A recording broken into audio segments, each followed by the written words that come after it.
I'm Loriann. I'm a first-year student with a Master's of International Affairs with a specialization in international economic policy. So my paper was about reintegrating victims of sexual violence, specifically women victims, and that was in Jordan's largest refugee camp, the Zaatari one, and because of that I was focusing more on sexual violence victims from the Syrian conflict. Well, the reason I chose this topic, it was for this class. It was called Economic and Political Relations of the Middle East, and we had to do a paper about conflict. So I was a bit torn. I wasn't quite sure what to do. A lot of my friends were doing more territorial disputes. And then I heard this story about a woman.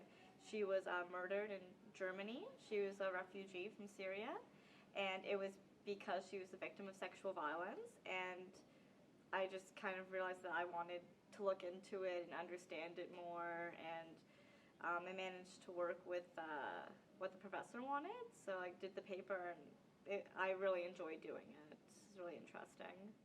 Well, obviously, as a woman myself, I kind of have a bias. I'm always really drawn to these sorts of issues, but I do think it can be really difficult. You see it a lot with the double burden, and a lot of women just aren't treated very well when it comes to economics and more of an informal sector. So I really think it's an issue, especially if we're trying to focus on income inequality and poverty, to really empower women and give them more opportunities.